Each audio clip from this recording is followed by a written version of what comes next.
Welcome guys, today I'll be talking more in depth about the mouse sensitivity of Playerunknown Battlegrounds. This is because pretty much everyone who are playing Battlegrounds have experience from other first-person shooters. All the skill and experience you have from those shooters are very difficult to inject directly into Battlegrounds because of all the different mouse settings, scopes and distances you fight at.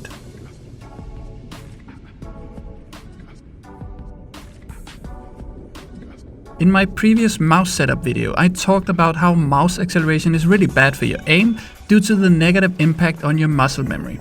This is true for all FPS games and especially Battlegrounds due to the high difference in target distances, which I'll talk more about later in the video. I found that for the vast majority of players, and especially players who have experience in games like CSGO or Overwatch, you must have your general sensitivity equal to your targeting sensitivity, and your scoping sensitivity should be your general sensitivity plus 3. So if your general sensitivity is 30, then your targeting sensitivity should also be 30, and your scoping sensitivity should be 33. When you do this, you will have identical sensitivity when in free look, targeting and scoping mode.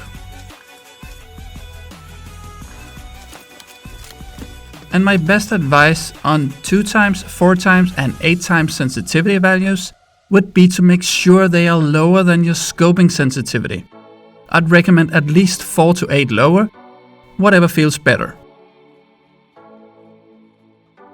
When I was studying the sensitivity setup of Battlegrounds, I also tried to design a mathematical formula that would work to convert sensitivity from other games to Battlegrounds.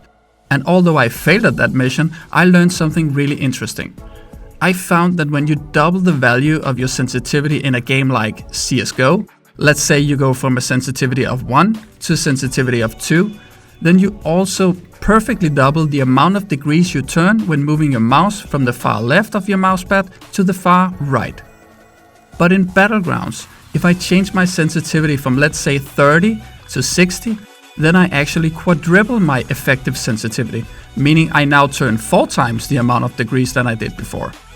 So if you want to double your sensitivity, you shouldn't multiply your current value by 2, but instead something like 1.5.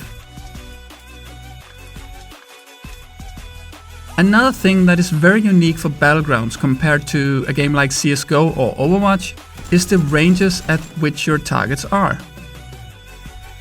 In Battlegrounds you often get into those very long-range battles, and that means you often fight with a scope attached. This is where the thing I said about muscle memory really comes in, because if you play with scopes with a magnification such as 4x and especially 8x, you will basically reset a large portion of your aiming muscle memory. And while you can learn how to use that, I'd always recommend that you don't use a scope at all, if you can avoid it. And by that I mean a magnification scope. Naturally, there are distances where you should use 4x or an 8x, and I'd always use it on a sniper rifle anyway. But if you can take the fight into red dot range, then all your aiming skills from other FPS games will be translated directly into Battlegrounds.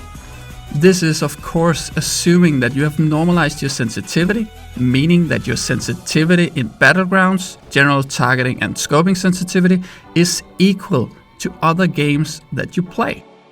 If you haven't done this already, hurry up and do it. I've made a guide on how to do exactly this, and I'll put a link to it in the end of the video.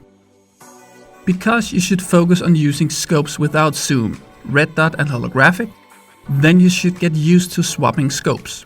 And this can be done easily and quickly and on the fly. I always move around with my red dot scope and then swap to a zoom scope only when I need it. Finally, I want to say that if you are a bit confused about mouse settings of Battlegrounds, then you aren't the only one, and I'll bet it will get optimized sooner or later. This was all I had for you guys for now. I really hope you found this information useful, and if you want more videos like this, please like and subscribe, and I'll see you next time.